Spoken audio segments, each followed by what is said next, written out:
Okay, good morning, everyone, and welcome to the 18th edition of our webinar series. As we're all aware, this webinar is titled The Implementation of the Petroleum Industry Act 2021, Immediate Regulatory Compliance Points and Strategic Advice for Upstream and Midstream Companies.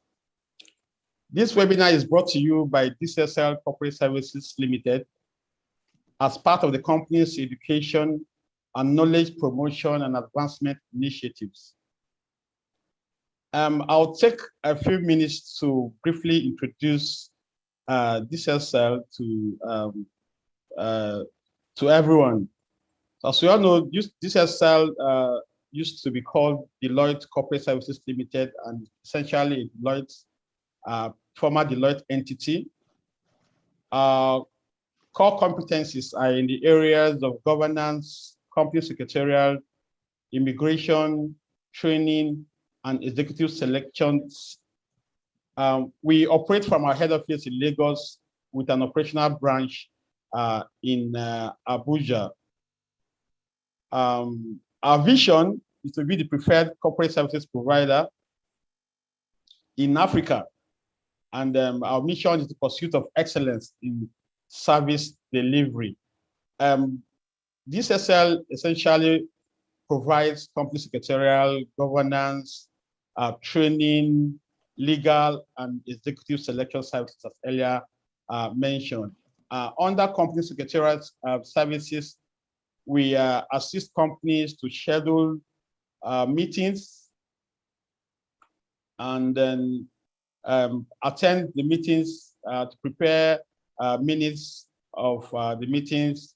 We assist companies to also prepare, distribute documentations for company meetings, filing and maintenance of statutory records and other corporate documents, and of course, the preparation and review of directors' reports and the provision of governance support to boards of the companies we service on an ongoing basis.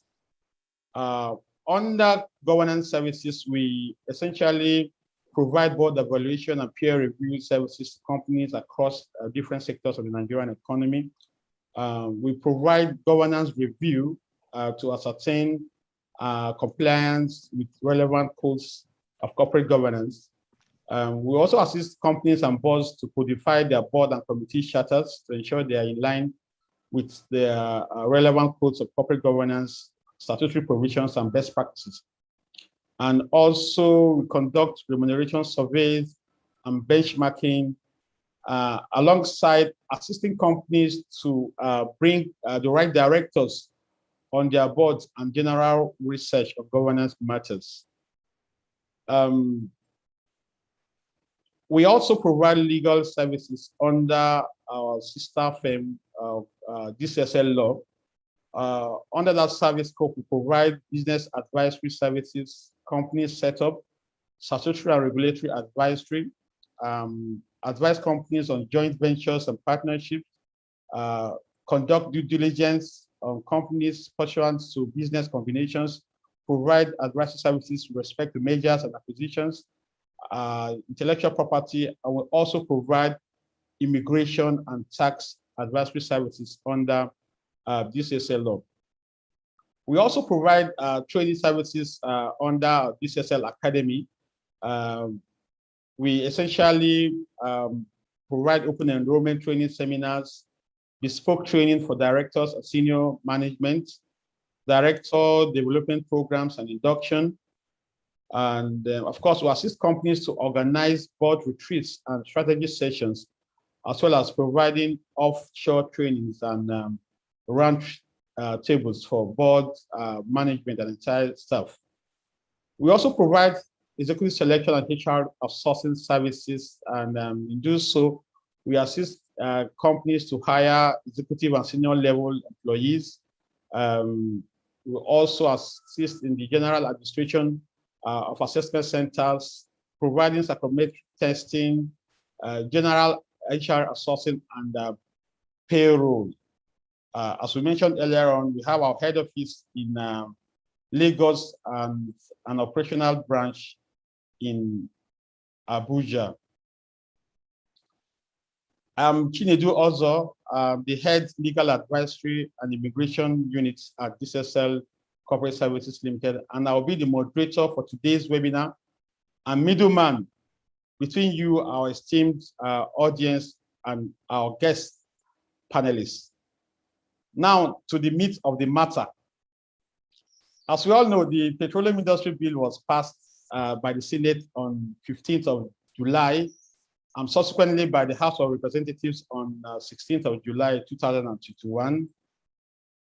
Following the passage, the bill was presented to the President, Muhammad Buhari, and signed into law as an act on the 16th of August 2021. Now, this happened 13 years after the bill was first introduced to the National Assembly in 2008. This means that the Petroleum Industry Bill that is now an act was considered by 4 full assemblies of the Nigerian legislative houses. You know, the bill failed to be passed in 3 consecutive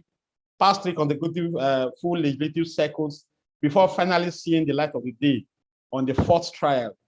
Kudos to the determination, doggedness, and resilience of the 9th National Assembly, which weathered all storms, you know, engaged various regions and stakeholders, and harmonized conflicting interests to give Nigerians an act that will transform the oil and gas industry, hopefully for good.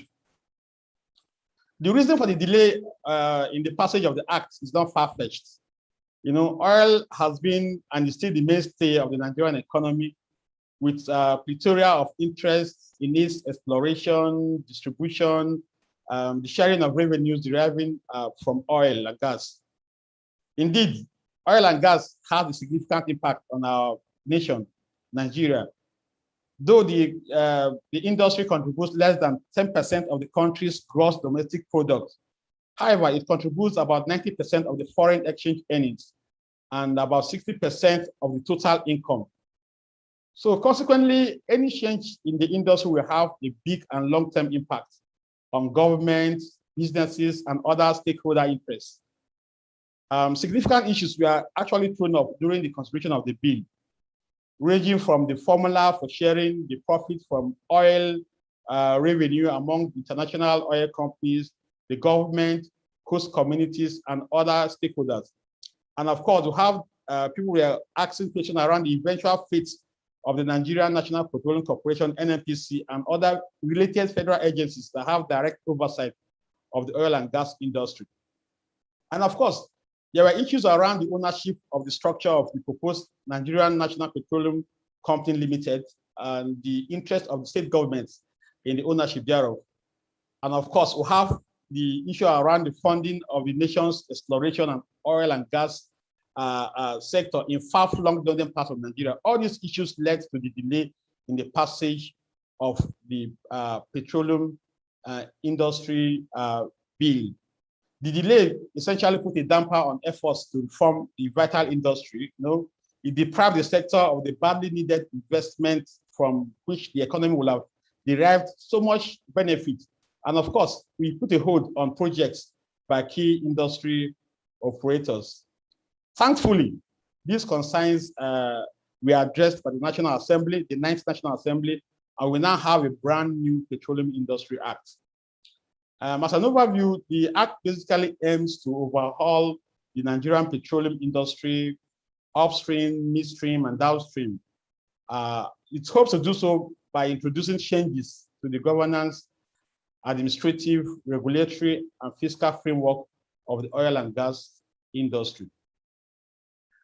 Essentially, the Act is divided into 5 distinct chapters, comprising of 319 sections and 8 schedules, and introduce major changes aimed at creating commercially oriented and profit-driven petroleum entities to ensure value addition and internalization of the petroleum industry, essentially through the creation of efficient and effective governing institutions with clear and separate roles for the petroleum industry.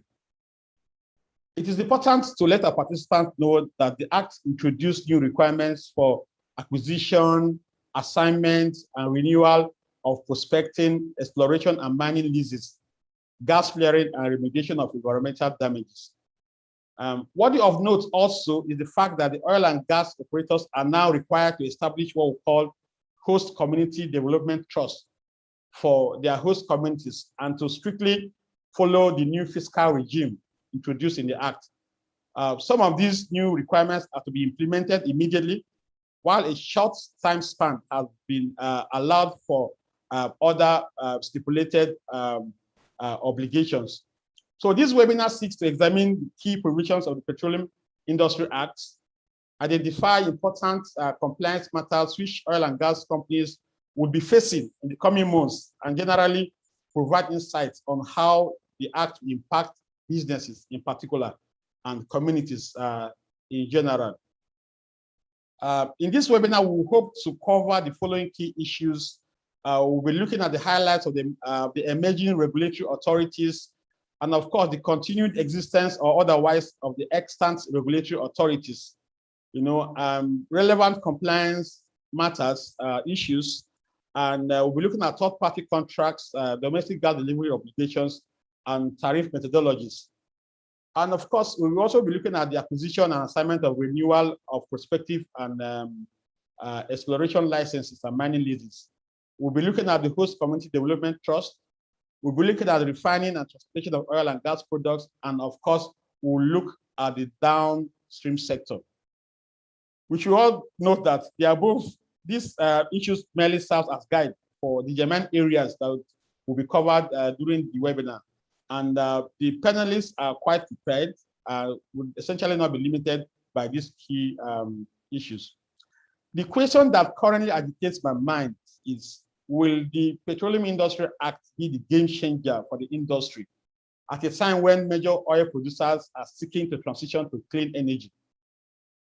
I have no doubt that the panel we have assembled today will provide answers to these lingering questions during the sessions.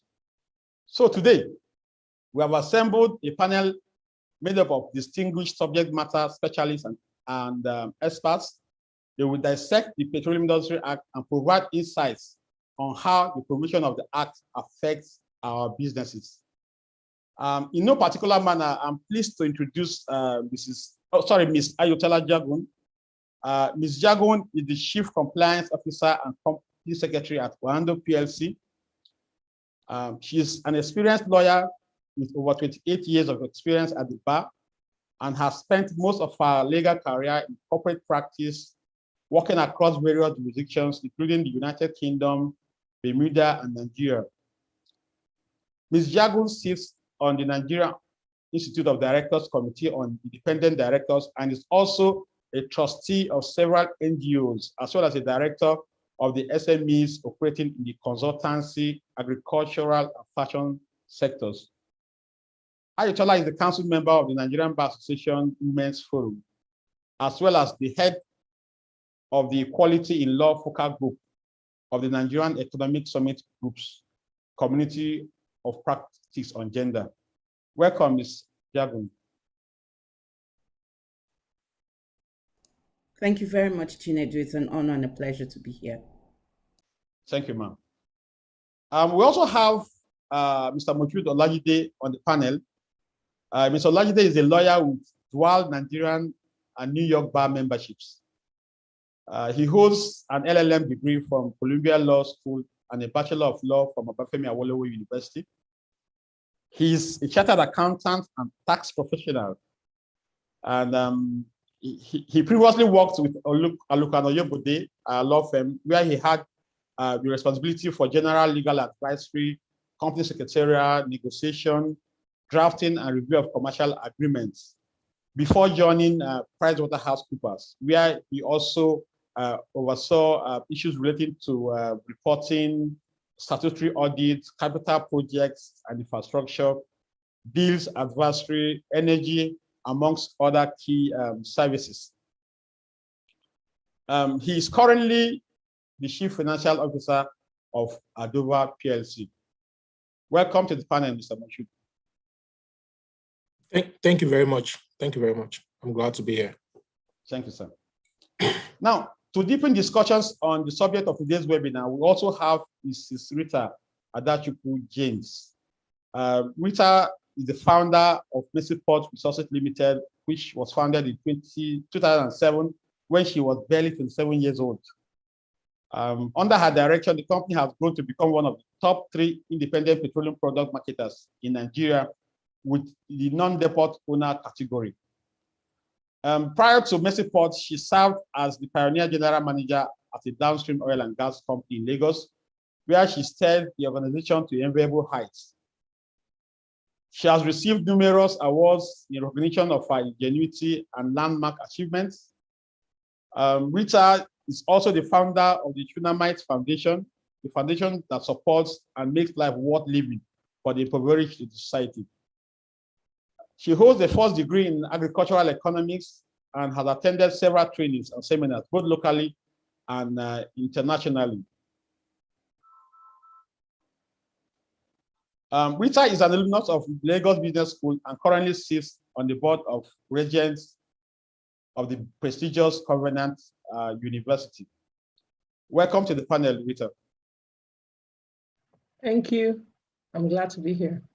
Yeah, so before I invite our distinguished panelists to dissect the subject of today's webinar, I'll urge participants to leave comments and contributions in the chat box and questions in the Q&A box. So also inform us that this webinar is being streamed live on YouTube at DCSL Nigeria, and we encourage people to join. And now we'll go to the questions proper. In no particular order, I will first go to Ms. Jagun, and I would like to know, Ms. Jagun, what is your general opinion on the passage of the Petroleum Industry Act, and to what extent will it resolve the age-long crisis of confidence, transparency, and accountability in the oil and gas sector? Thank you very much, Chinedu. Like you mentioned, it's been well over almost 2 decades of various attempts at passing the act, and the passage of the act. It's very critical. We all realize was critical to overhauling and transforming the Nigerian oil and gas industry, and also just to align the industry for competitiveness and to also ensure that the country was able to attract investments across the oil and gas value chain. As you're aware, there are a lot of international oil companies, and not just IOCs, but investment into the sector was not forthcoming because of the uncertainty regarding regulation in the industry, because of course this act was outstanding for so long. And of course, like you mentioned, oil and gas has a significant impact on the Nigerian economy. Even though, I mean, that's saying it contributes less than 10% to the country's GDP, a lot of our foreign exchange earnings still come from the industry, as well, of course, increasingly remittances from the diaspora. But quite a lot of our revenue, our foreign exchange comes from that. And of course, 6% of our total income is from the oil and gas sector. So in terms of impact, it is important, particularly when you're also looking at the fact that, the currency is, undergoing quite a lot of massive devaluation. It's important that we're able to maintain our foreign exchange earnings. It's important that we're able to also ensure that the industry is operating optimally, because 60% of total income and 10% contribution to GDP shows that there are some significant inefficiencies in the system. So in the past 10 years, it's estimated that about $50 billion worth of investments have not been able to, the industry has not been able to capture up to $50 billion worth of investments due to just the uncertainty created by the non-passage of the PIB. So it is a very welcome, the passage of the PIB is very, very much welcome. And hopefully It will address certain things, certain problems, such as, you know, the absence of a clear regulatory framework, for instance, for gas, the outdated institutional framework, you know, that we have had, issues to do with the upstream, for instance, the oligopoly in gas supply, the limited infrastructure in the midstream. And, you know, this is something that as a company, Owando has contributed quite a lot to developing infrastructure with the gas pipelines in the midstream section historically. So, you know, where the government should have put in quite a lot of infrastructure development in there, at least the PIA now provides a framework for some funds being reserved to go into infrastructure in the midstream and downstream sectors. But there are a few concerns, you know, like everybody would have. One is, and I think the most obvious one is, like, Nigeria signed up to the Paris Agreement in May of 2017. And between May of 2017 and when the PIA was passed, one would have thought that a lot of the targets and commitments that we've signed up to, as far as the Paris Agreement is concerned, climate change would have found its way into the Act. But it seems as if a lot of those things are being dealt with independently. So the lack of joined up thinking is a concern when one looks at the Act today, considering that there was sufficient time to be able to incorporate some of those elements in there. And then we will go on to talk later on, I believe, about the efficacy of some of the renewable energy or move to renewables, and whether the Act actually takes into account the fact that the ship is sailing in that direction. The other thing is, I mean, I think the key thing is the adherence, the implementation and enforcement that's going to be required to make the Act actually effective, to make the law effective.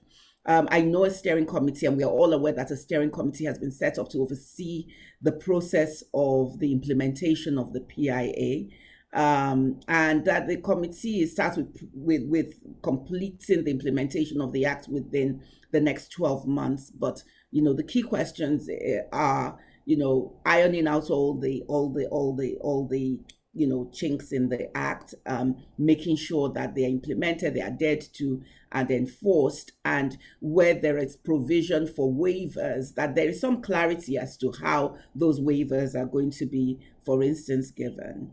Regarding that. So the other, sorry, just to wind up, it's also, is there genuine political will to actually actualize the transformation? There are issues to do with, you know, will the Act be sufficient to, for instance, drive efficiency and accountability? Will it be sufficient to deal with corruption? Because that's really the key issue in the industry, and I guess all over, as far as Nigeria is concerned as well. And then, like I mentioned, the demand for oil and gas is likely to decrease over a period of time.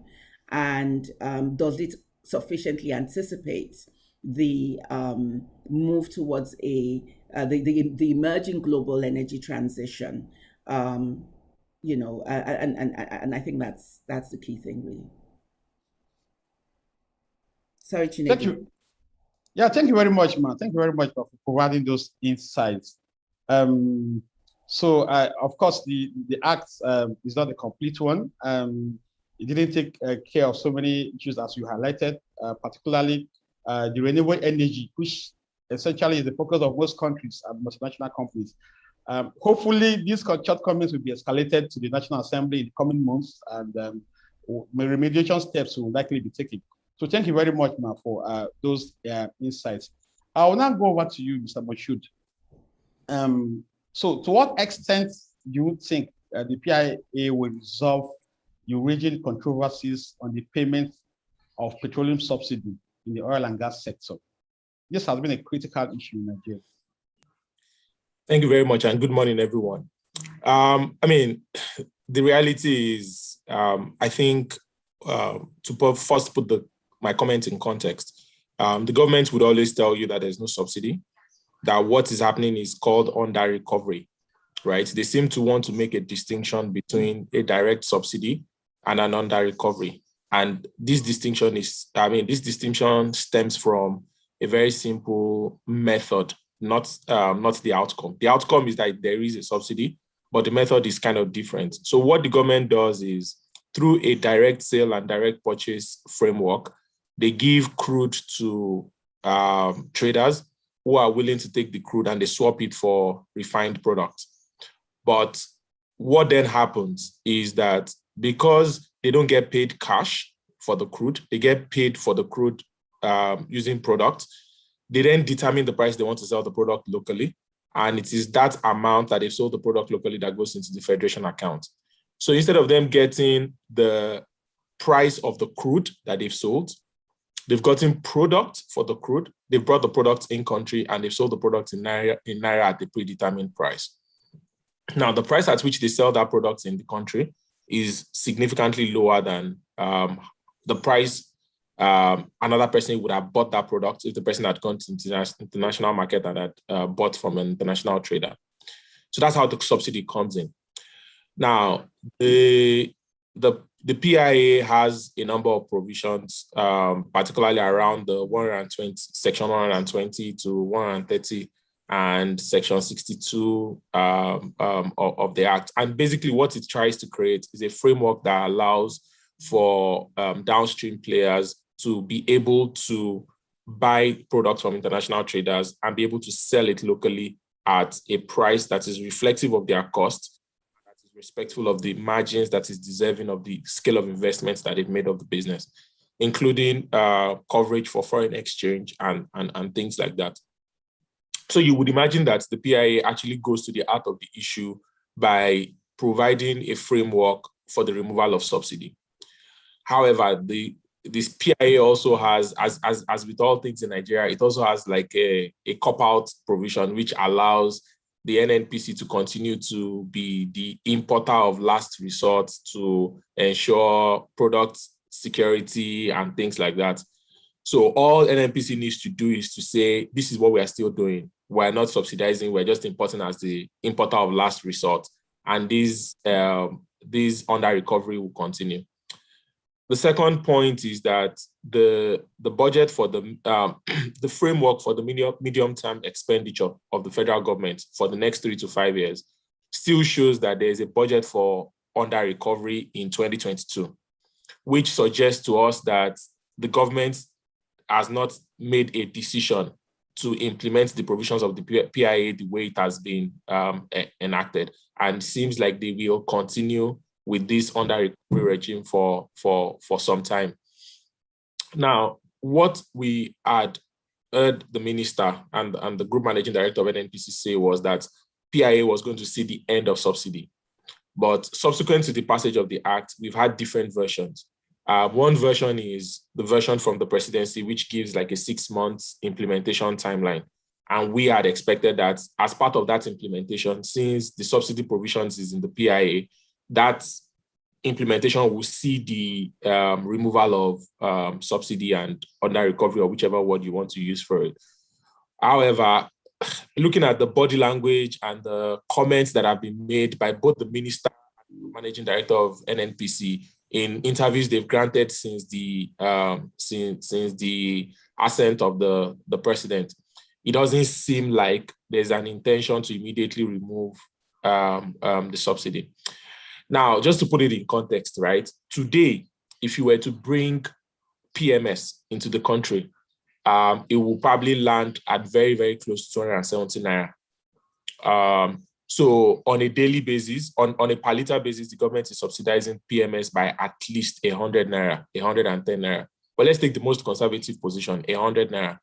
As a nation, depending on the statistics that you want to agree to or that you want to accept, we consume between 35 million to 50 million liters of PMS on a daily basis, right? If you take 50 million, or if you take 35 million and you multiply it by 100 naira, you're at 5 billion, right? So basically, we are subsidizing, or we are under recovering on a daily basis about 5 billion naira.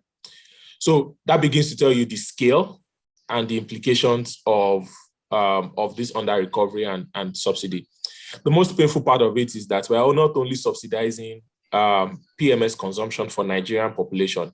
You'll be surprised that most of our neighboring countries, particularly if you go to the border towns that fall into other countries, they are also benefiting from the subsidy, because in their respective countries, PMS price is higher than the PMS price in Nigeria. So it's a very lucrative business to smuggle just across the border. But I mean, sometimes a distance of less than 10 kilometers to get the product into another country.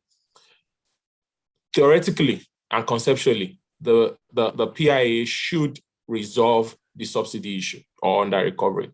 But again, as it's with all things in Nigeria, it's not just about what the law says. It's actually about, does the government really want to do it, right? Because for as long as the government doesn't want to do something, or they are not very, very committed to doing a particular thing, there would always be excuses and there will always be cop-out. The reality is we're burning cash every day. We're burning cash, not just because of the under recovery itself, the 100 naira I've just spoke to you about, also because we're running a system where we have a sole supplier with a lot of inefficiencies. So we're paying for the inefficiencies. So, I mean, price of imported products are significantly impacted by vessel lay time, vessel operations, efficiency around logistics and things like that. Those are things that we're not, I mean, we shouldn't put in the hands of governments, that, I mean, in real sense. These are things that private sector thrives better in doing, because your return is directly linked to how efficient you can get, as against government that has no profit motive, quote and unquote. And so they are not chasing return, and so they don't have to be as efficient as the private sector needs to be to capture as much of the margins as needs to be captured. So in summary, and I've gone in a full circle just to say that conceptually, yes, the PIA resolves it, but whether the government will implement the resolution or will seek to stick with the exception for some time is what we still wait to see.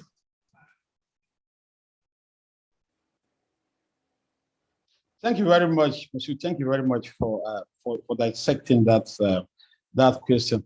So indeed, we are really burning cash every day in your own words.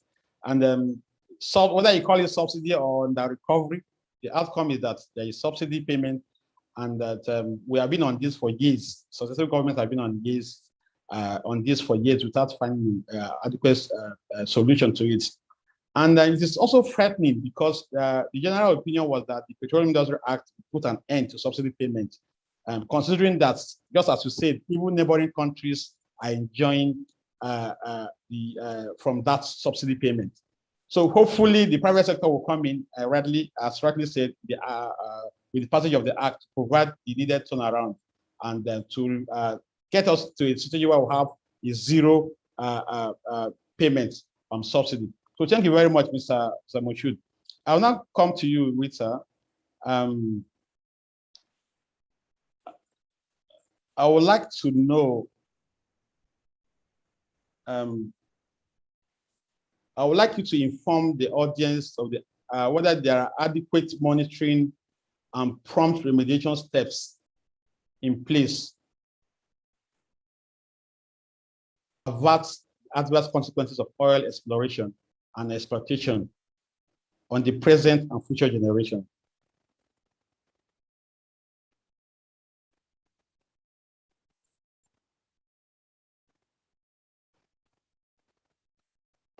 Did you get the question, ma'am? Yeah, I got it. Thank you. I was still muted. So I would like to break it in two: the remediation part of it, and the part where you are preventing damage to the environment, in the exploration and all. So first of all, I would like to explain remediation. Remediation is about talking about removal of pollutants from the environment. So if I were to say the steps we should take as a country now, based on what the PIA has already established, is what is the volume of remediation needed? To what scope of remediation does the environment need? There has been a lot of pollution year in, year out. what is the scope of work that needs to be done? When we get that, what's the scope of work to be done? Then what type of remediation? There are different types of remediation. If we can treat the oil sector as, even if we are still called a developing nation, but this is where we make our money from. This is where the government has a lot of income coming in from. If we can treat it with the 21st century technologies, the latest technology. So what kind of remediation will be needed? And then calls should be made. There should be a transparent framework for those that are interested in this remediation process. Because really, there are companies, from the research I made, because Mercyport, me personally, I'm an environmental enthusiast, and at Mercyport, we are also keen on these things. So right now I'm doing a study in MIT on cleaner sources of fuel and on energy. So what kind of remediation is necessary? Then there should be calls made and a transparent framework that says, okay, we need people to come and help us with our environment. We need work to be done. What has, the pollution that has gone on over the years. Okay, so that is one of that. Those are the first steps that the government should make. Because research has shown, do you know that there are societies, Polynesian societies, Mayan societies, previous ancient civilizations that literally collapsed because of depletion of resources. Because of depletion, they've taken everything from the environment, and there's nothing. The society collapse. It doesn't exist anymore.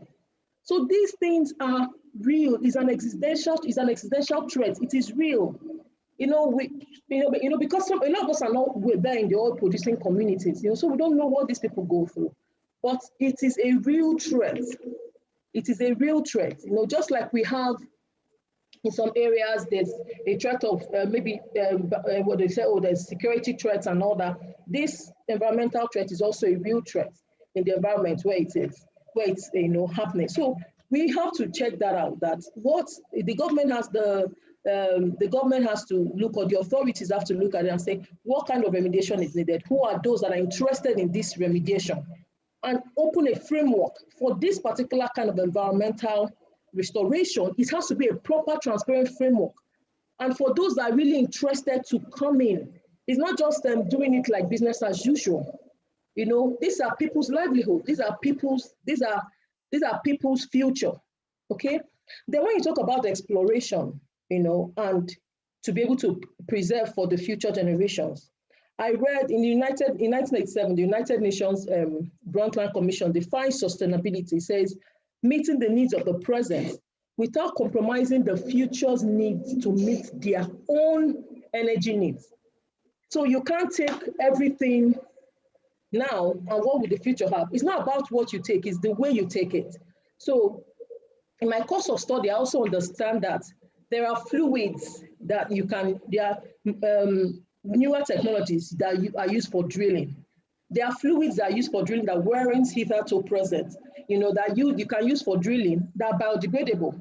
So you just finish doing what you're doing, you drill, you take your machine, and it's as if you never even came there. So you're not reducing the environment's capability to sustain the life it once sustained, it once kept. So these are very strict laws that I hope and I believe that, based on the authority will look into. Because when I looked at the Petroleum Industry Act, all I'm seeing is environmental management. Environmental management is not enough. You don't just manage. You have to place laws that prevent, you don't do this, you don't step here. This is the boundary. This is how we rate it. So this is what we need. You can't, because from my study, you can't use the same technology probably used in the Gulf of Mexico, and because you work there, you just come, to our own environment and practice the same. We are destroying, the environment. Then another thing is there must be rigorous testing. Every present testing, from what I studied, it has to be rigorous. You don't bring the result of last year or 6 months ago, and someone wants to drill in that same place, say, okay, this is the result, this is what. No, there has to be rigorous testing to be sure that what you are going to use, the technology you're going to use, is it's compatible with that particular environment. So that is why, one of the things we are doing at Mercyport is we are working on remediation strategies, because that's what I'm studying also, and we're already looking into smart and effective partnerships in that regard, because this is something that will fall back on all of us. Like we're talking of security in some parts of the country, it's already affecting some other parts of the country. So you can't talk of remediation and environment, and we can't just put it at like it's only some people's problems. It's everybody's problem. So that's how we should go about it. We first of all look at it. What's the scope of work to be done? What exactly needs to be done? Not so there's a need for remediation. No, what exactly needs to be done? And now the laws must be very strict. If you don't do it this way, you're not going to be given. If you're a licensee or a lessee, you have to take these laws very strictly. We understand. There must be strict penalties for it. Not just on the PIA, it says there will be contributions on an account. Then you do an environmental impact assessment, and those are okay. But the environmental impact assessment should also include rigorous testing of the environment, when checking the compatibility of what you're using, the liquid you're using, the fluid you're using to drill with the current one. Okay, thank you. Thank you very much, Rita. Thank you very much. Indeed, the environmental threat is a real threat, and government has to in place a framework for environmental restoration, which should be transparent and also all-inclusive. And of course, you rightly pointed out there must be laws. The laws should be very strict and with also strict penalties. And lastly, there must be rigorous testing to be sure that technology to be used is compatible with the particular environment. Thank you very much, ma'am, for those answers. We'll come back to you now, Ms. Jago. And so a major source of concern is that the Petroleum Industry Act has not addressed the issue of energy transition from fossil fuel to clean energy in an era where decarbonization is a global imperative. What's your opinion on this, ma'am?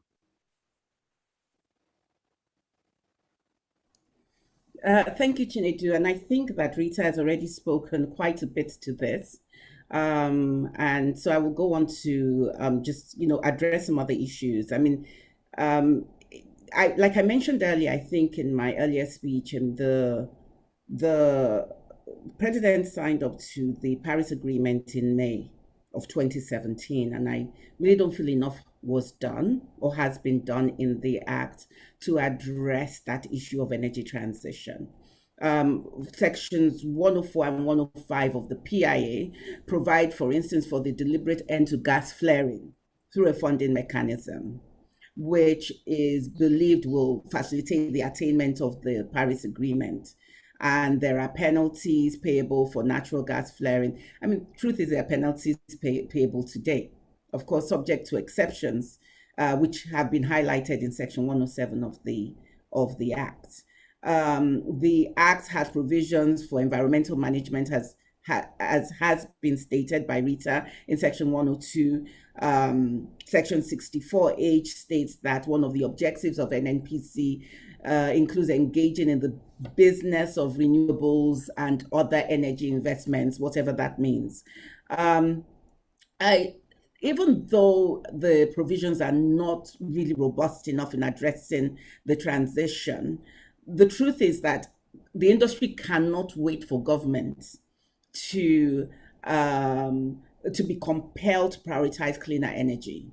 We will be left behind. And you see, this is the problem where I think the Act is going to have to play catch up in dealing with like I said, the ship is sailing, and in some cases has sailed. There is growing investor pressures and international regulatory pressures. There's shareholder activism in particular, which have necessitated the need for companies to transition. So early this year, I think it was in February of this year, one of ExxonMobil's shareholders, called Engine Number One, it's a shareholder and hedge fund, blamed Mobil's poor performance in recent years on its failure to transition to a decarbonizing world. And because they were upset with, first of all, Exxon's financial performance, two, its inability of the directors and the board to come up with a clear statement, clear targets as to where they were going to be going in terms of climate change, foot dragging on the issue. They sought to oust 4 directors at the company's annual general meeting. I'm told that they raised roughly about $30 million to lobby shareholders to force ExxonMobil to pay attention to climate change. They were successful in winning 2 seats at the board, at the AGM, 2 seats on the board. So they really basically removed 2 of the existing directors at the AGM, and then they won a board seat following the AGM. So 3 seats out of 4 that they challenged, they were able to change. Now, that means that management, the board, has to pay attention. And we can't wait for government to catch up, to play catch up. We're told that, you can look at the changes that are happening.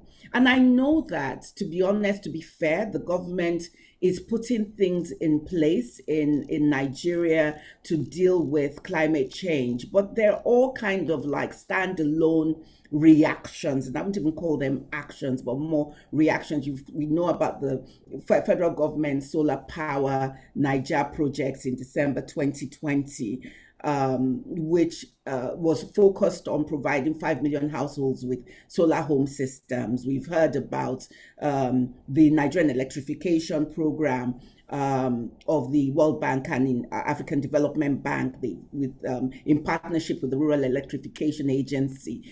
There are other things when it comes to hydropower. There are other things when it comes to making funding available for renewable energy projects. How much of it gets into the system and gets used for that is debatable. But this kind of like siloed approach, I don't think is going to help. The other thing is we need to look beyond everything that's happening in terms of the shareholder activism. We need to innovate. And I don't know how much, we hear about funding for communities, we hear about funding for cleanups. We're not even beginning to talk about funding for infrastructure. But what about the funding for innovation? In terms of developing low carbon technologies, in terms of, and even if the funding is not necessarily going to come from the government, in terms of, I'm talking about incentives for the private sector to focus on low carbon technologies for oil and gas explorations, for instance.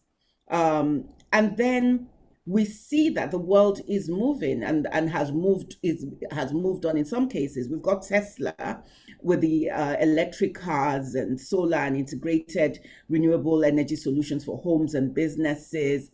And it's estimated that Tesla customers help accelerate the world transition to sustainable energy by avoiding 5 million metric tons of carbon emissions. Then on September 7th, just this month, Toyota says that it's investing 13.6 billion into batteries for electric and hybrid cars by 2030. So this is the world's biggest automaker, and it's pushing to make its production carbon neutral. And yet we seem to be not really focused as a country on moving in that direction. It is been estimated by the International Energy Agency. They brought out a publication in May of 2021 that the demand for oil and especially gas is likely to increase for a few years, but investments, and that is the issue, it's where the money is going. Investment in upstream oil and gas will, after 2030, decline to roughly 50% of levels projected over the next decade. And that will be driven by a long-term downward trend in demand for oil in particular. And I've spoken about some of the replacements in terms of renewables, in terms of electric cars. Electric cars will definitely affect the demand for petroleum products. So we seem not to be factoring that in to our transition you know, in the PIA does not seem to be really, well, clearly has not really addressed that transition from fossil fuel to clean energy, at least not sufficiently. And there are so many reasons why we need to pay attention to that. And I hope I've been able to highlight what those reasons are. However, for any company operating in that in the oil and gas industry, it's really time to look at your strategy and to begin to re-strategize, really, as we look at the act and take all the whatever opportunities the act presents. Thank you. Thank you very much, man. Thank you very much for those insightful comments. Indeed, like you rightly mentioned, the ship is indeed sailing with regard to the transition to clean energy, and Nigeria should not be left behind. So Nigeria needs a clearer sense of energy leadership and transition strategy.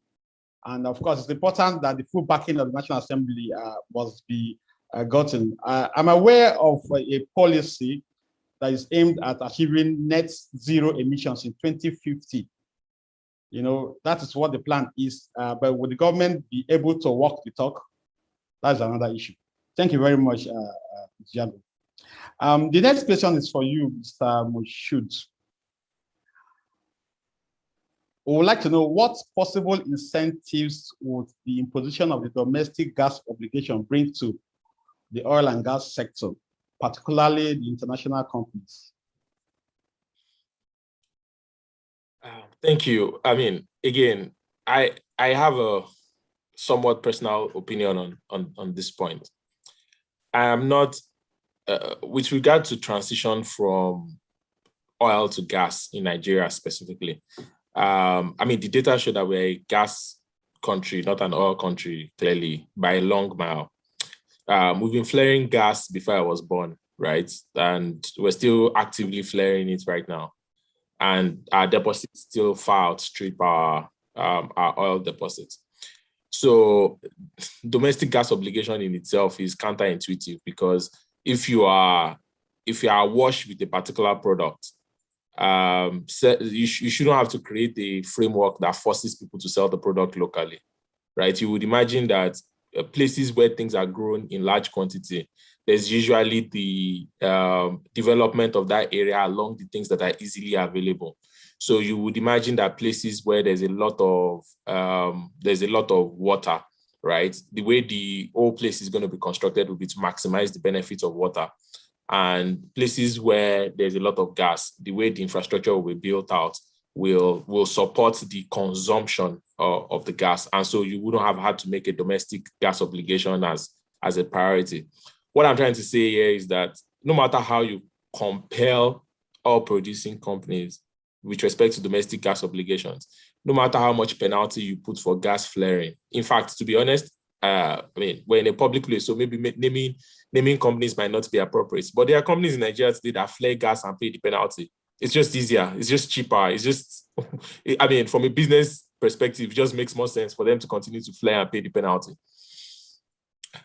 Unless there are critical infrastructure downstream, right, that supports the large-scale consumption of gas, right, it will still be very, very difficult for gas penetration. And so no matter what you put in a law in terms of obligations or penalties, you will find that you will still be playing catch-up just because you are forcing a square peg into a round hole. What you should first try to do is make the hole square, and then you can put the peg in it. And to put it very bluntly, what the government needs to do is to develop capacity, infrastructure, and support system along the downstream consumption of gas. And you will see that things will move along those lines. And I'll give you the most popular example, LPG.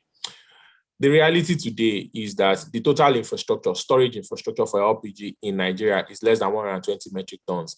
Nigeria in 2020 consumed over 1 million metric tons of LPG. So the demand exists, but there's no infrastructure to feed that demand. So no matter what you call domestic gas obligation, they have to put the gas in a tank, right? An LPG tank costs about $4,000 per ton. So 1,000 metric ton storage infrastructure will cost about $80 million. That money is not going to come from the sky. that money has to come from somewhere. So unless the infrastructure for the consumption of gas, I mean, the biggest hurdle to the penetration of LPG in Nigeria is been known for like 10 years. It's cylinders. If you don't make cylinders available, I mean, you can do whatever you want to do. My friend in Kano is not going to pay 30,000 naira to buy a cylinder, only to be refilling it at 2,500 naira. So there's a barrier to entry, right? There's a barrier to penetration.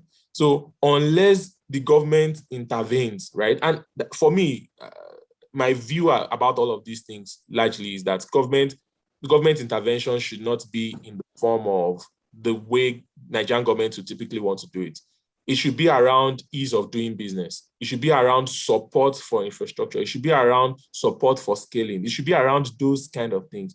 Unless you do those kind of things, it's just completely impossible, right? One of the reasons why LPG is slightly expensive in Nigeria is because most of the specification for LPG is minimum of 70% butane and 30% propane.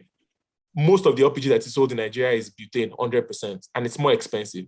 Propane is readily available in Nigeria. So again, we're trying to force a square peg in a round hole. What we need to do is develop downstream capacity, infrastructure, storage, transportation, retail capacity, encourage all of those things. By the time you encourage all of those things, the adoption rate for the use of these gas will go up. And that will definitely mean that demand is going up. And then all this domestic gas obligation will become very, very easy for anybody to sell. Because if I'm producing gas and you want to force me to sell it to the Nigerian market and I don't have demand that I can trust, because nobody wants to sign a long-term contract with me to take or pay for my gas, because gas, once I tap the gas, I have to continue to flow it. I can't cap it. So if I don't have an obligation, I don't have someone that has the obligation to continuously take it from me, and I'm also forced to sell to the person in Naira at a rate that does not meet my cost of production, or I have to sell at a price that's a significant discount to what I could have sold to someone that I'm exporting it to.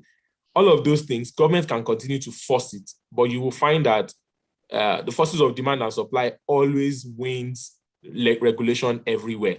Demand and supply would always win. I mean, no matter what you try to do, right? You will distort the market. But at the end of the day, the forces of demand and supply is so resilient that it will frustrate most well-written regulations or obligations. So our regulations, our incentives must be tailored to focus on improving those two things, the demand and the supply.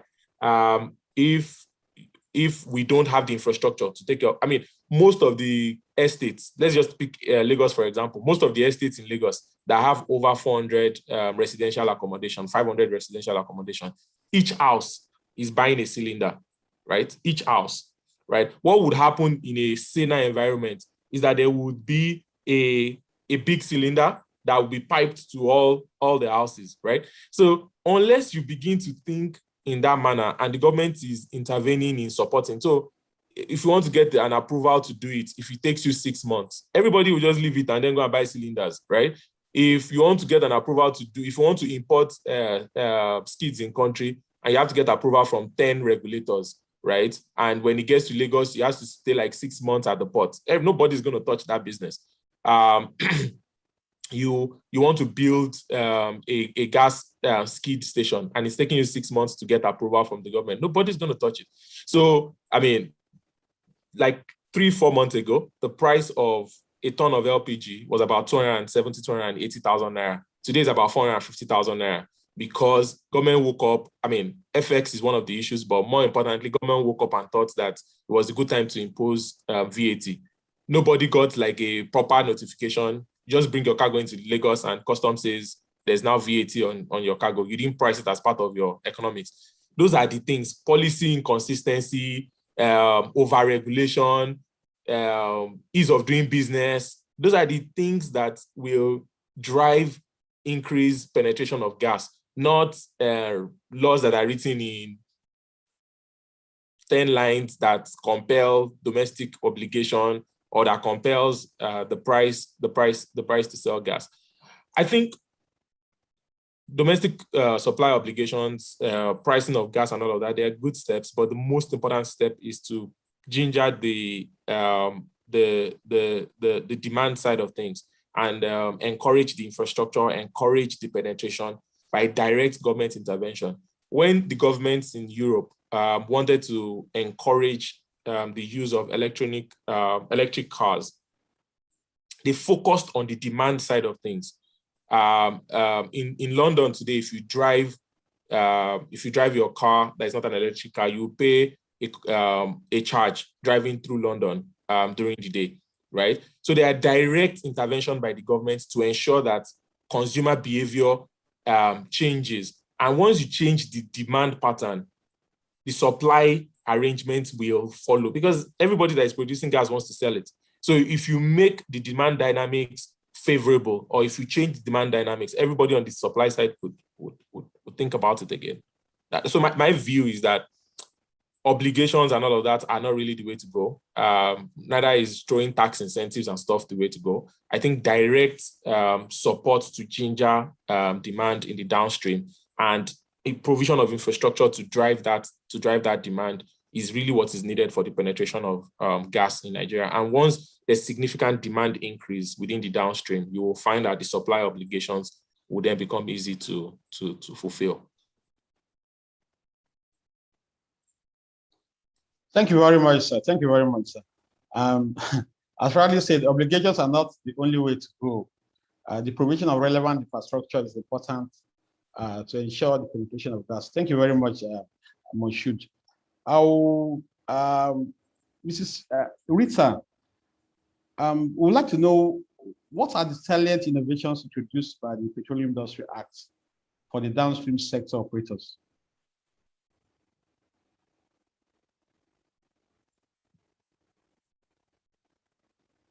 Okay. There are lots of them, not lots, but some of them. But some of them I picked up, things that really affect downstream businesses, and also encourage, because the downstream sector of the business is a part of the business where entrepreneurs can easily come into. And that's one of my passions, raising entrepreneurs. So what they've done is, one thing they've done is that there's going to be a new regulatory body, the Nigerian Midstream and Downstream Petroleum Regulation Authority, NMDPRA. You know what happens in our industry is kind of the downstream is not, for the government, it's not as, I would say, it's not as important to the government, or they don't look at it with such importance as they see the upstream companies, probably because they get the direct inflows from the upstream companies. So the downstream companies are not giving that kind of attention. But the downstream companies are the companies that are directly linked with the end users. And I always tell people, at the end of all this English, at the end of all these policies, is how will it affect the larger population of the Nigerians? So we come and we talk of policies, we talk of this, we talk of that. The man on the street doesn't know it. The person selling maize or frying akara for her livelihood doesn't understand all this grammar we are speaking. What they want to know is how does it benefit them? So with this, with us, the midstream and the downstream having their own regulatory body, I think it will also expose them to the uniqueness of our own challenges. We don't have the same challenge as the upstream sector. So it will expose them to the uniqueness of our own challenges. And that brings solutions, to problems quicker. So for example, a gas plant has an issue, for example, and it's shut down, or with the acts of what I've read in the PIA, it's going to be easier for you to have direct access, so they're able to solve your issues quickly. Then so that you're back in business. Not just that you're back in business, you're able to meet the supply, the supply side. You're able to supply to people. And another thing is, with this regulatory body, it will increase the number of players in the downstream sector. You see, like Moshood rightly said, we keep talking of different policies, but how will it affect the person, the end user? So if we have our own regulatory body, then we can, I'm sure it's going to bring more people into the business. Then more people will have access, to cleaner energy. More people will have access, for example, to gas, So that's one of the things I saw. And another thing I found there is the floating of the midstream and downstream gas infrastructure. A lot of people want to do this business, but how do I get 20 million to start? How do I get 30 million to start? And I really hope that these laws they are passing, this PIA, is going to be implemented the way it's being said. Because if there's an infrastructure fund for the downstream sector, someone could have access to it, be able to do their businesses. But one thing one thing the government should also know is this, or banks or whoever should know is that you are giving an upstream person an investment. We talk of $500 million, talk of $1 billion. You're thinking of the profit you can make, from one particular transaction. It can go bad, and if it goes bad, it's a problem. But you have other smaller companies, that want to take 20 million, 30 million to establish this and to establish different businesses. So if that fund really comes to play, it will be easier. Like Moshood talking about cylinder ownership. That's one thing, again, I do as a way I give back to the community. We give out free cylinders. If we have this fund, and I'm sure people that are interested in manufacturing cylinders also will be able to have access to this fund. Because if we keep depending on foreign exchange importation to meet the demand, local demand, there's going to be a big problem. And like I always say, there's value, at the bottom of the pyramid. So if as a nation, like Ms. Jagun was saying earlier, the demand globally is going to reduce, but we have a whole lot of demand even in our country. They said we was about 1 million tons of LPG that was consumed in 2020, and that's about 1 billion kilograms of LPG. That's not even up to that's about 5 million families or 5 million people, because if you average it at about say 12.5 to 20 kg per family, and you have in Nigeria talking about 200 million people, so we've not even scratched the surface of it. So the downstream, midstream and downstream regulatory authority, if they focus on the midstream and the downstream, focus on the challenges that we face, it's one of the salient innovations. And also this fund, I hope is going to be available, for the people that want to come into the business, to come into it. So those are two things I saw, in the act that hitherto weren't there. Because if you check the increase of prices all the way from January to date in the petroleum sector, it's been phenomenal. So we need these authorities. We need this. Also, with these authorities now, it's going to be easier, I think, to be able to get your licenses. Because they are focused just on the midstream and the downstream sector. Okay, that's it. Thank you.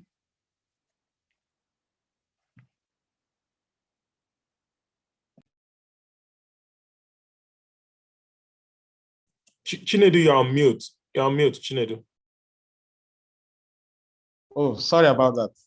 Thank you very much, Peter, for highlighting innovations introduced by the Petroleum Industry Act with respect to the downstream sector operators. We also hope that government will be able to implement some of these innovations and intervention funds, as we rapidly prayed. The next question will go to Moshood. A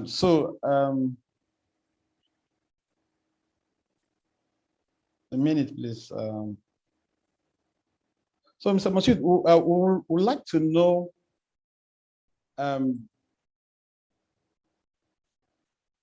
following the incorporation of the NNPC Limited and its acquisition of local refineries, what steps, in your opinion, should the company take to clear out outstanding liabilities and also limit the importation of petroleum products, as well as return the refineries to optimal operations?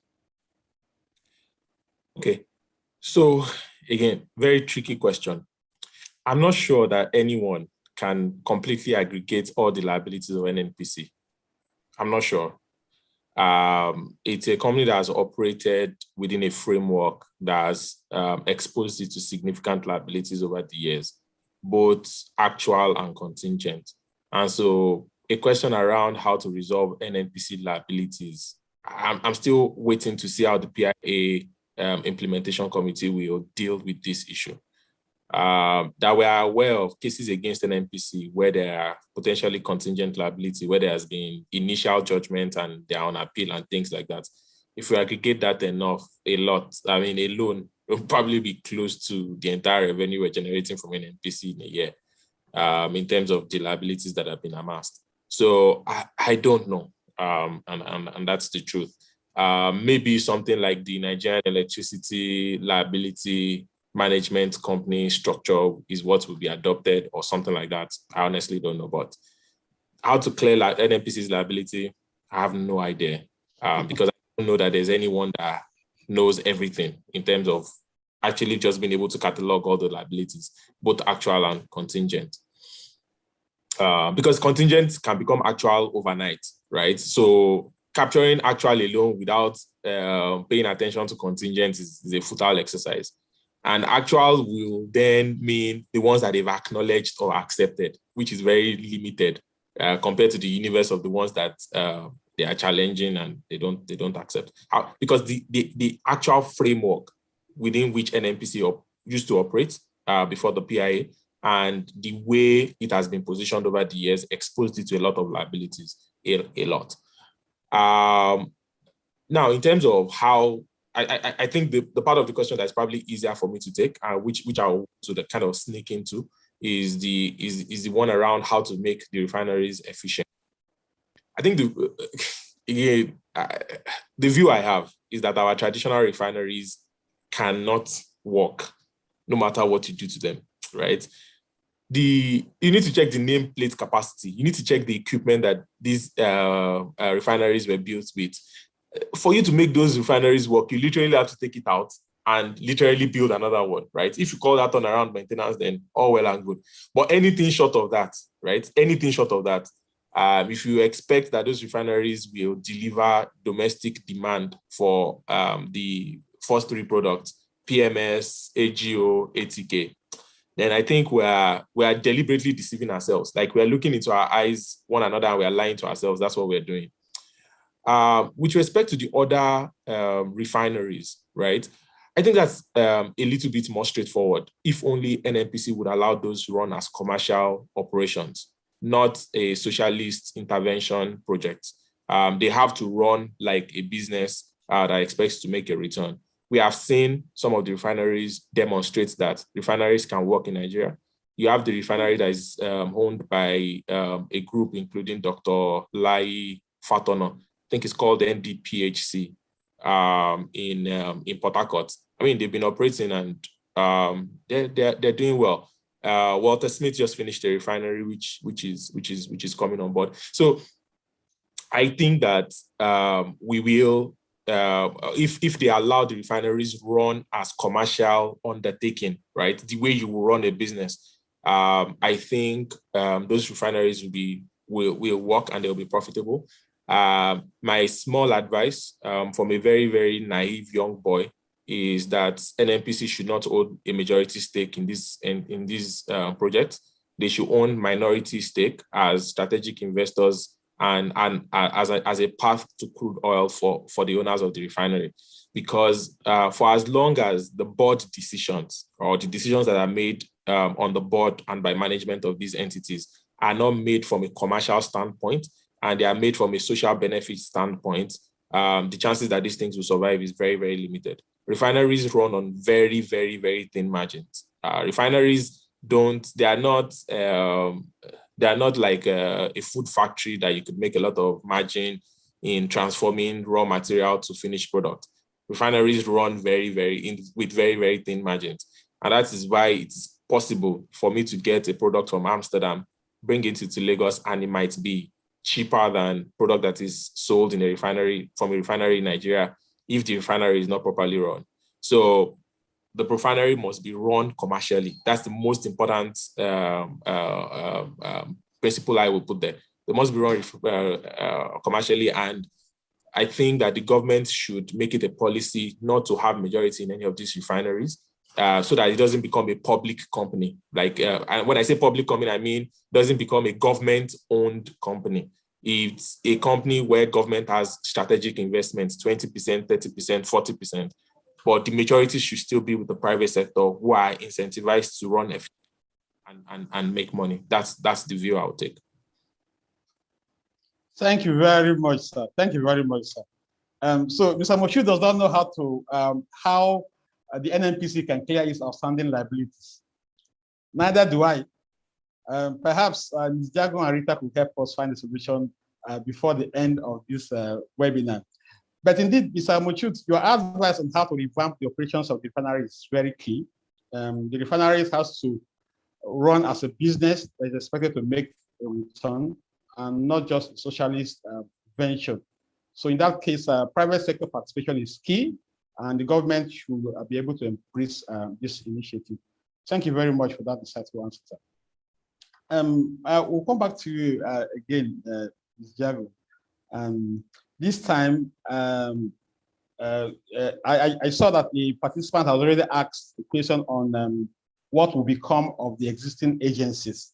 So I would like to ask, does the Petroleum Industry Act abrogate all the existing agencies relating to oil and gas activities in Nigeria? If yes, what are the new regulatory authorities established by the Act and their roles? So before I go on to that, I just kind of like maybe cannot resist but contribute towards what Mr. Moshood said. I think at the end of the day, by the time, I guess it also is something that impacts on the question you've just asked me. I do hope that by the time the NNPC Limited takes on all the assets and liabilities of NNPC, it will still be a going concern. But yes, coming back to the question that we have asked, that you have asked, yeah, the Act, and I guess I will be a bit more prescriptive here, talks about in section 3.1, the head of the petroleum industry being the petroleum minister. And his powers are, or her powers are, to formulate, monitor, administer policy in the petroleum industry, and generally exercise supervision over the operations of the industry. Then for the upstream, you have the Nigerian Upstream Petroleum Regulatory Commission, which is is established in Section 4 of the Act. Again, the objects and functions are supposed to be confined to the upstream petroleum operations, and the commission is supposed to be responsible for the technical and commercial regulation of upstream petroleum operations. Now, this commission, the upstream commission, is supposed to succeed DPR. Right? So the functions of the upstream commission would be to, like I said, enforce, administer, implement laws, regulations, and policies relating to upstream petroleum operations, and then also to ensure compliance with all the applicable national and international petroleum industry policies, the standards, the practices for upstream petroleum operations. Then you have the Nigerian Midstream and Downstream Petroleum Regulatory Authority. And the authority is another new thing. It's a new innovation of the Act, and it's supposed to be responsible for the technical, commercial regulation of midstream and downstream petroleum operations in the petroleum industry. And then, of course, as been referenced by Rita, you have the Midstream and Downstream Gas Infrastructure Fund, which is provided for by Section 52 of the Act, which is domiciled with the authority. So it's domiciled, the fund is domiciled with the Nigerian Midstream and Downstream Petroleum Regulatory Authority. And one of the purposes of the fund, or key purposes, is to make equity investments of government owned interests in gas infrastructure. So we talked about, for instance, the gas pipelines and the dearth of gas pipelines to take gas from where it's been flared to the rest of the country. And this kind of fund will enable government to make investments, equity investments in gas infrastructure. Of course, with the caveat as stated by Mr. Moshood, well, not the caveat, but in his wisdom, that really from experience we've seen that things are more efficient when government does not own a majority of the enterprise.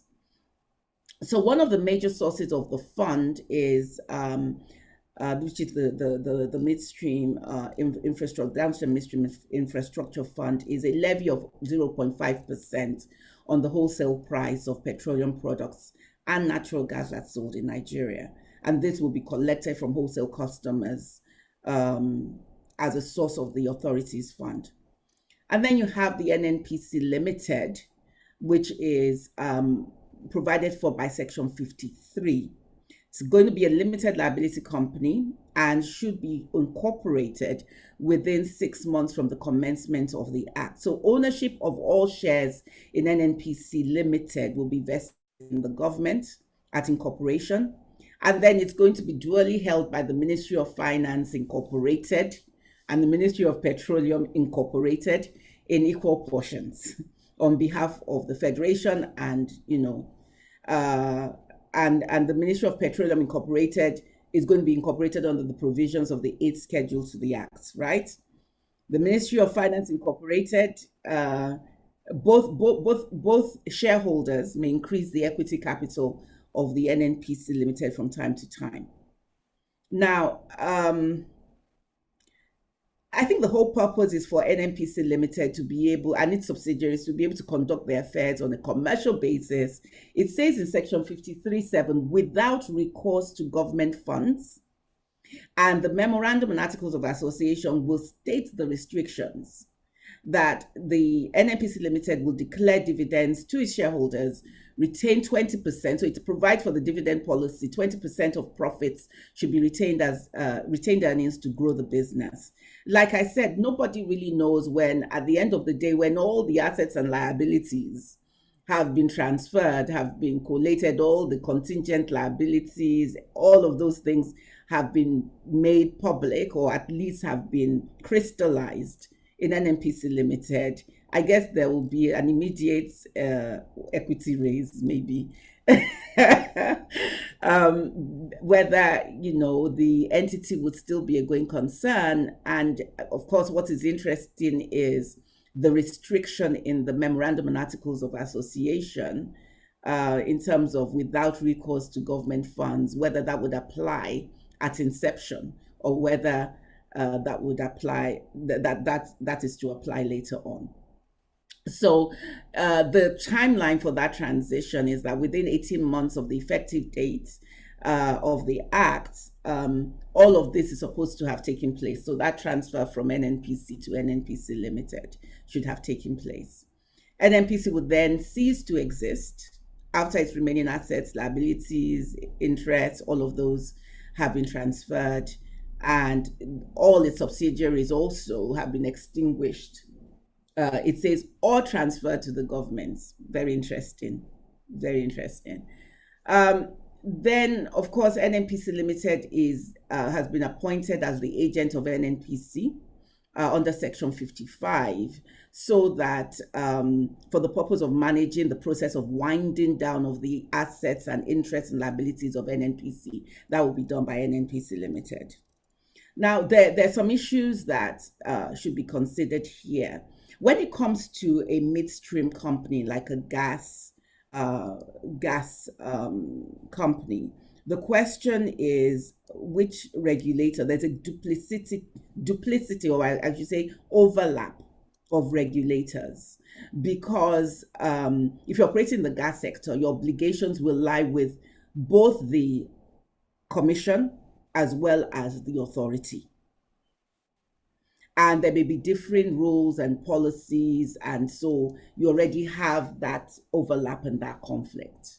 So I hope that I've been able to explain, because what will therefore happen is obviously you'll have a phasing out of NNPC over a period of time, a phasing out of DPR, a phasing out also in terms of the midstream of triple PRA, of all the other, and I think I've posted my response in the chat, of all the other agencies that currently are responsible for regulating the sector. Thanks, Chinedu. All right, ma. Thank you very much, Ms. Jago. It's just that people have expressed worries on the new regulators and the change in their nomenclatures. We hope that it will not be a case there will of be a change in personnel. Between you and I don't foresee that there will be any tremendous change in personnel. So I don't understand where the worry is coming from. So the worry is that it's not be a case of old wine in new wine skin, and yeah. So we sincerely look forward to and hopefully seeing it won't burst the wineskins. Oh, yeah, definitely. So we look forward to seeing the positive impact these new regulators will make in the petroleum industry. Thank you very much, ma'am. So the next question is for Mrs. Rita.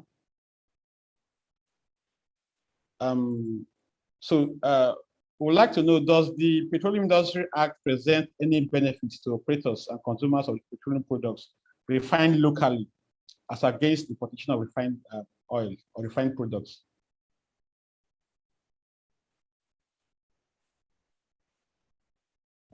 Okay. So as in the downstream sector, one of the major challenges faced even by importers, mostly also by importers, because when importers bring in the product, the bulk buyers also experience it, is the foreign exchange. The foreign exchange regime, prices go up, come down, go up, and keeps going up because of foreign exchange. And one thing that is stated in the petroleum industry, under the petroleum fees, rents, and royalty part of the petroleum industry bill, a Petroleum Industry Act says, royalty shall be paid in US dollars. However, for production delivered for local refining, royalties may be wholly or partly paid in Naira at the Central Bank of Nigeria, ... So that, first of all, takes away at the source, the costs. It reduces it at the cost, so at the source. Foreign exchange is the main problem in petroleum products. So if actually people can, when people, the crude oil is produced and they can sell, and refiners can pay in Naira, as they have said, it will finally bring the price down to the end users. So one of the greatest challenges we've encountered is the foreign exchange. So having this obstacle taken care of in the PIA is a very is noble for me. So and that will encourage a lot of people. So we could, like people say, the American dream. So someone can actually dream now of, okay, since I can pay in Naira, I can actually think of owning a small refinery, a modular refinery, and we have a large population. So many people can come more people can come into, there's room for more. So that's one area I've noticed that the price has dropped. Imagine in January, we were buying LPG 300 Naira, less than 300 Naira. Today is almost 500 Naira. That's almost 100% increase. What of the average man? What of the poor man that needs to get this? And it's because of the foreign exchange. So that is one thing that sticks out for me in the Petroleum Industry Act. The fact that royalties for local refineries can be paid in Naira, is a plus for the industry. So if this is going to be implemented as it is said, like we've been saying, if it's not just in the books, if it is going to be implemented as it has been written, and then it's going to mean ultimately cheaper products, more people will come into the business, more people will start to refine. And when you look at it, the law of demand and supply, at the end of the day, people will not even be fighting for products because a lot of people, there will be competitiveness. So prices by itself will adjust based on the law of demand and supply of the products, not only based on foreign exchange. So that's one thing that I found for the refiner, for people that want to go into refining. That was one plus. If you can buy your crude oil, which is which is what you need to produce your AGO, PMS, and all that. If you can buy it in Naira, then what are we talking about? That's a good one. Yeah.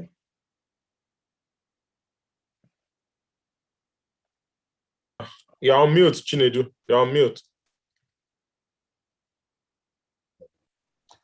Thank you, Rita, once more.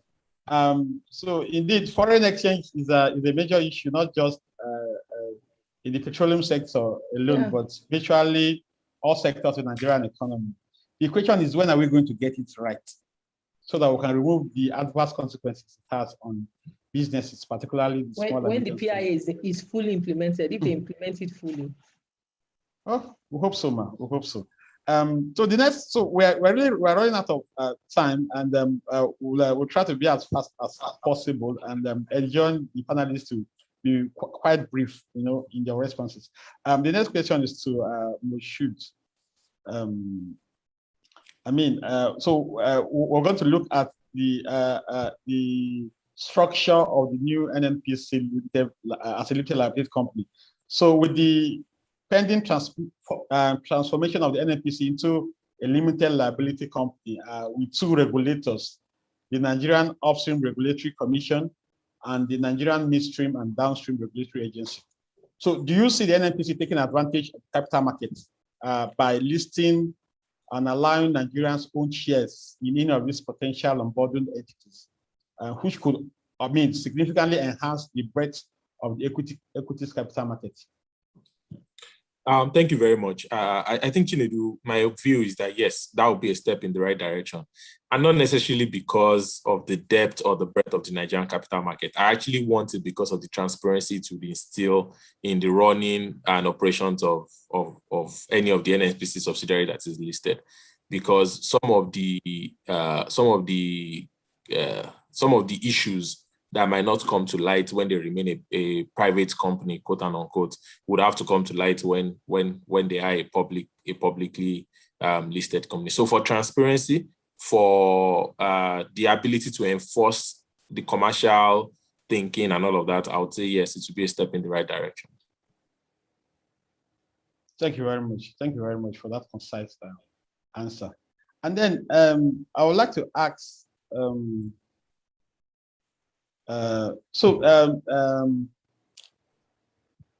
Ms. Jagun, we can't conclude this webinar without talking about the host community development trust, which is a key issue.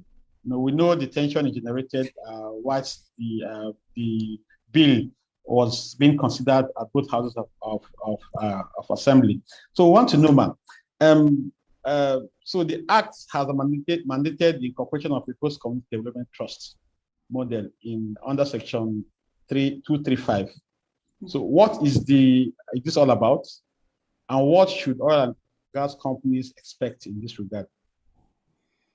Well, first of all, I think that okay, let me first of all explain, and then I'll go back to what I see to be some of the issues with the.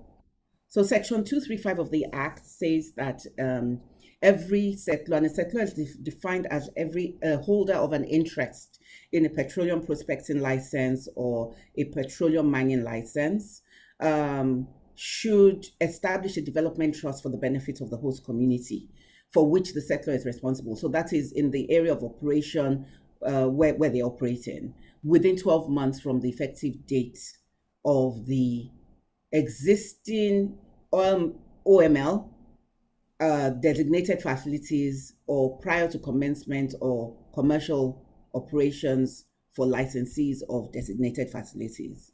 So normally the objectives of the host community development trust would be for developmental purpose deemed beneficial to the host community. So infrastructure development, healthcare, education.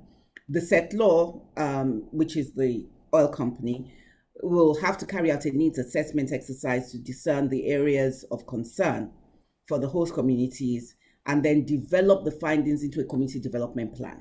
And that community development plan is what will then serve as a blueprint for projects to be undertaken by the host communities development trust. Now, failure to establish a host communities development trust may be a ground for revocation of the OML, the applicable license or the lease. And then the constitution of the host communities trust is a requirement under the Act that there should be a board of trustees, a management committee, and also a host community advisory committee. And in terms of funding of the trust, each settlor is required to contribute 3% of its actual operating expenditure in the preceding calendar year in respect of upstream petroleum operations that affecting that particular host community, for which the applicable host community development trust was developed, okay, and was established. So in line with sections 256 and 257 of the Act, the funds of the trust are exempted from tax, while payments made by a settlor to the trust are deductible for hydrocarbon tax and companies' income tax purposes. So what are some of the issues? First of all, the transparency is going to be key here. So there has to be a good measure of, good faith and commitment on the part, transparent commitment actually on the part of the operating companies, particularly the IOCs, and then some kind of intelligent external vigilance on the part of the host communities to ensure that the objectives are attained and to ensure that it's actually 3% is 3%. I don't, know what's going to happen in terms of who has the right of audit to ensure that the operator, the settlor, is actually transferring 3% and not 0.5% or 1%, Then the board of trustees, their potential conflicts from a corporate governance perspective. Section 235, subsection 4 says that the settlor shall, in consultation with the host communities, appoint and authorize a board of trustees, right? So there is a lot of influence that the settlor can bring to bear upon who is actually appointed to the board of trustees, because the responsibility is just to consult with the host community, right? Then section 239 also provides that the constitution of the host communities development trust shall allow the host communities development trust to manage and supervise the administration of the annual contribution of the settlor. So suddenly they're having quite a lot of money, and the administration is and supervision is with the trust, and with trustees who have been appointed to all intents and purposes by the settlor, right? Then the other thing, like I mentioned, is how do you determine annual operating expenditure, especially against the background of the exclusion clause?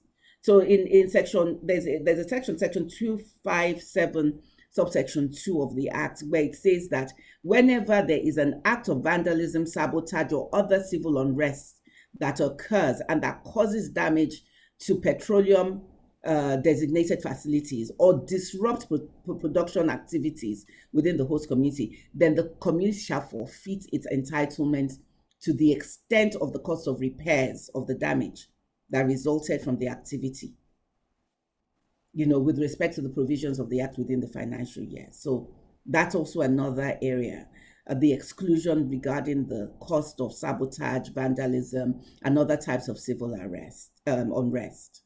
Then now the question is, who is responsible for oil theft and all of this sabotage? Is it really the community, or is it other agencies operating, formal or informal cartels operating within that area? So that's another issue. Then also the last point I want to make is that the PIA did not repeal the NDDC Act. And so the NDDC Act is the legal basis for the imposition of the 3% NDDC levy. So the question is that, oil and gas companies operating within the Niger Delta area will have to continue to contribute that 3% of their annual operating and capital expenditure budget to the NDDC. So again, that's another point to raise here. So the question is really, is this 3% host community fund really a game changer? When you look at it in terms of the endless agitation of communities and the fact that, the settlor does have some influence over who is a trustee, and then, of course, all the other issues to do with the exclusion. And I'll just end there because I'm sure to give room for questions. All right, Ma, thank you very much. So many questions begging for answers. As Ms. Jago, I also hope that there will be transparency in the administration of the host community trust fund to bring real benefits to the relevant communities who are directly impacted by the operations of in the oil and gas sector. Thank you very much, ma'am. The next question is for Rita. So we'd like to know, are there new compliance requirements for operators in the downstream sector?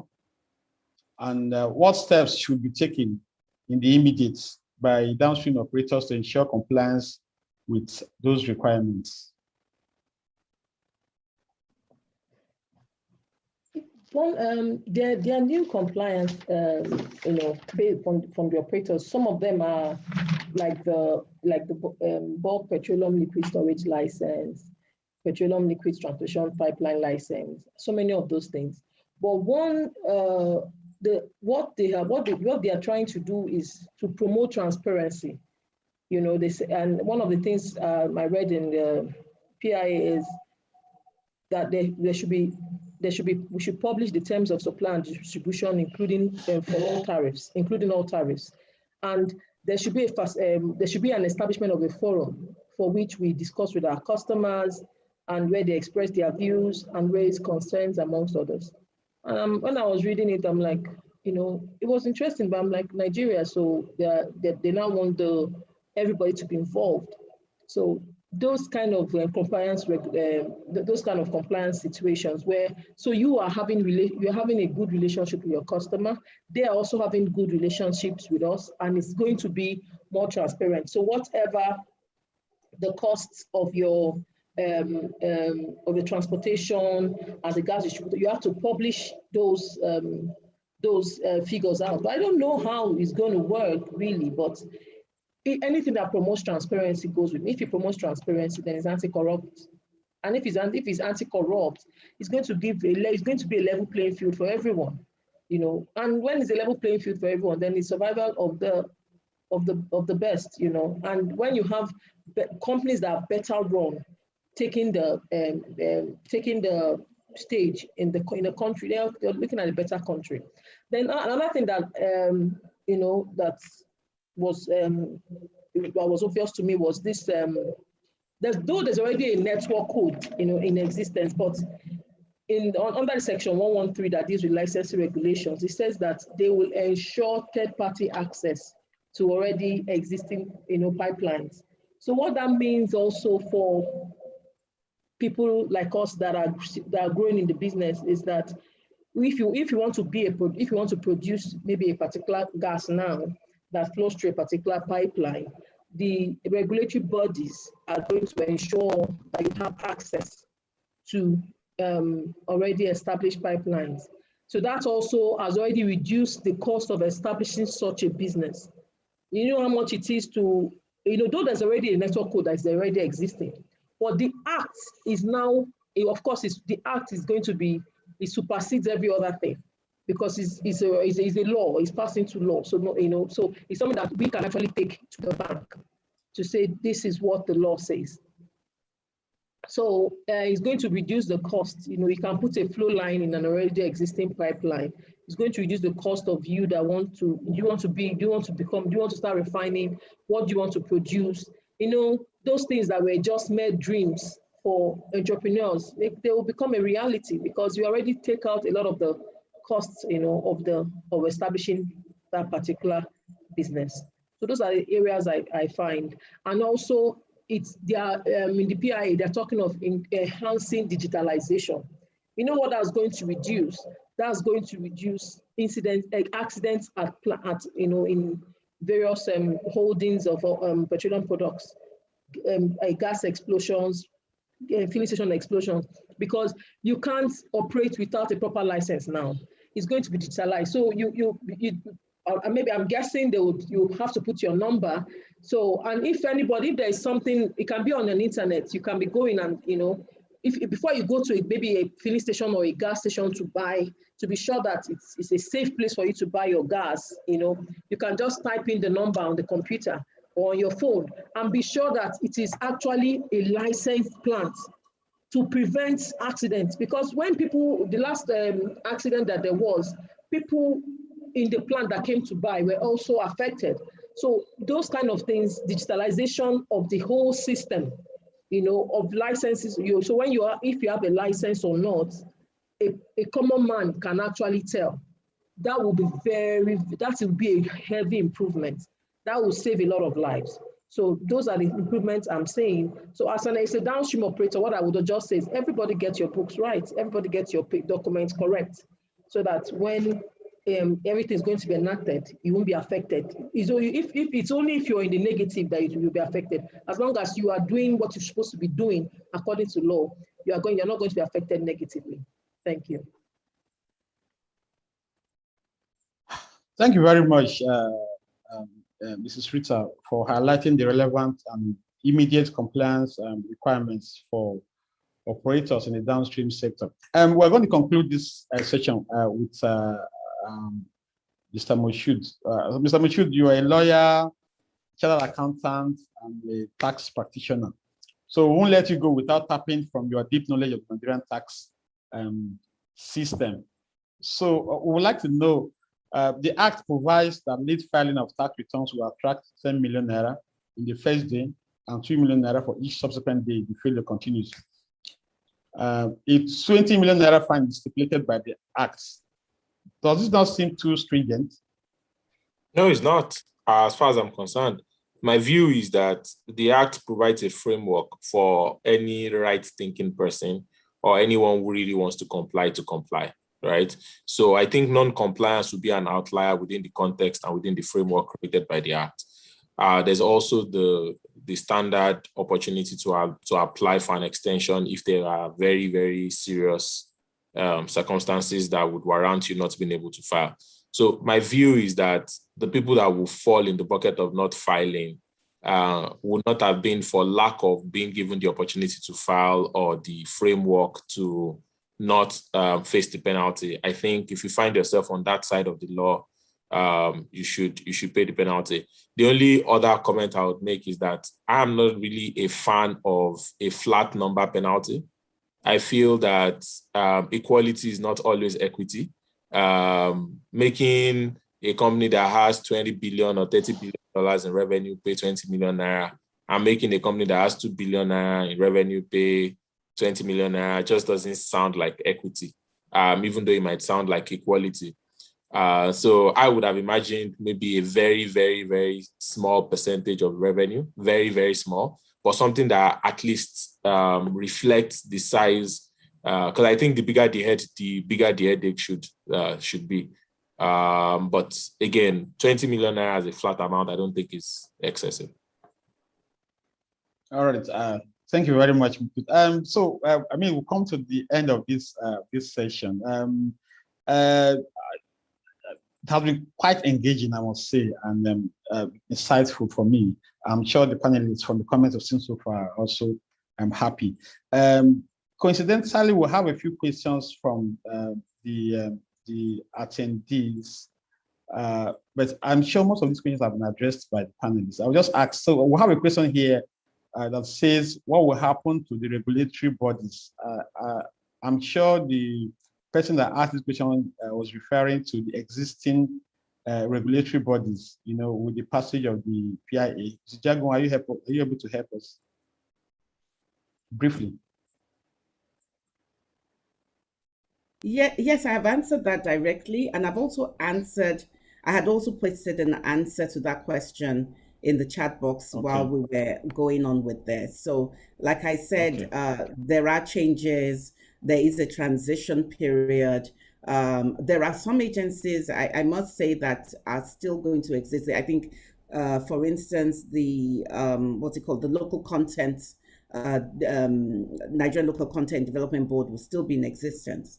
But I think apart from that, there is a transition from DPR will be abolished over time, and NNPC Limited will take over from NNPC.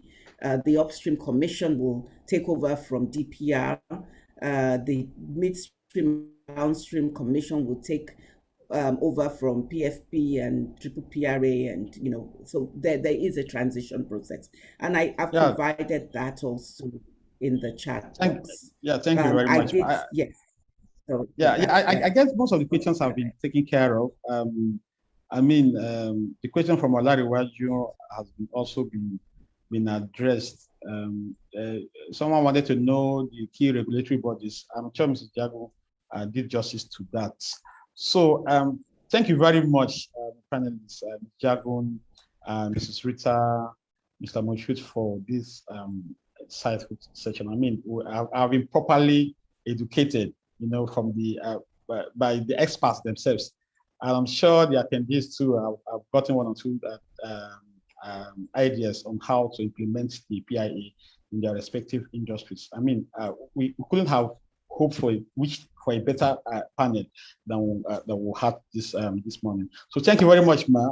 It's our pleasure. DCSL is happy that you honored our invite, and to also the attendees, we're quite happy for your contributions, for making our time to attend. We'll be having featured trainings in the nearest future, in September, October.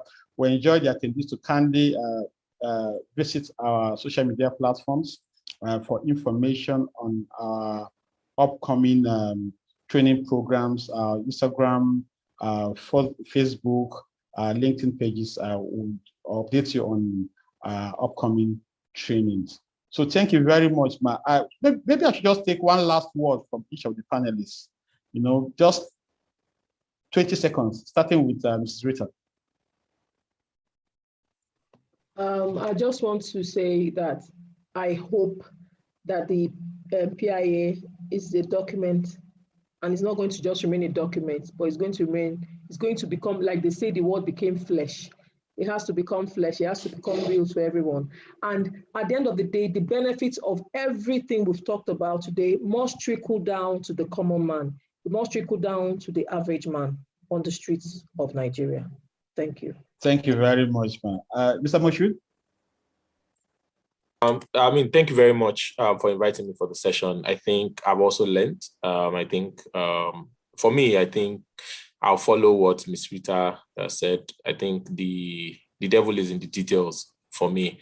I think the PIA as it is, even though it doesn't go as far as originally was intended, does more than I expected. So if it's implemented in its current form, we'll see a significant transformation within the oil and gas industry. And the devil is just in the details. Hopefully we can implement it. Thank you very much. Ms. Jagan?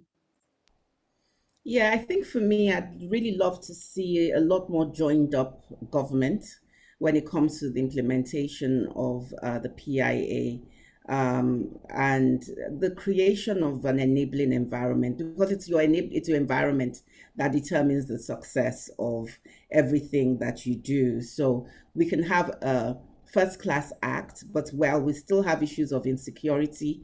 We still have issues of economic instability, and there isn't that joined up thinking, that joined up government in terms of and clear sense of where we want to go as a nation, and everybody is aligned in the same direction. I'm a bit concerned, but as far as the PIA is concerned, it's a good start. I pray that we're able to not only have the political will to execute this in the way it should, and to also take some of the sacrifices that we need to take, but that also the enabling environment is there, and there is clear joined up thinking in the best interests of the Nigerian citizen. Thank you. Thank you very much. Very useful words. So from Mrs. Jago, implementation, political will, from Mr. Moshud, the devil is in the detail, and from Ms. Rita, let the word become flesh. Thank you very much for the satisfaction. Really, thank you. We hope to see you again. Thank you. Thank you very much, Chinedu. Thank you. Thank Great, you. moderating. Thank you. Thank you. Thank you, everyone. Thank you, everyone. Cheers. Thank you, you. Ms. Jagan. Thank you, Chinedu. And to everyone that participated. Bye-bye. Yeah, thank you, ma'am. We'll sign out now. Thank you. Yeah.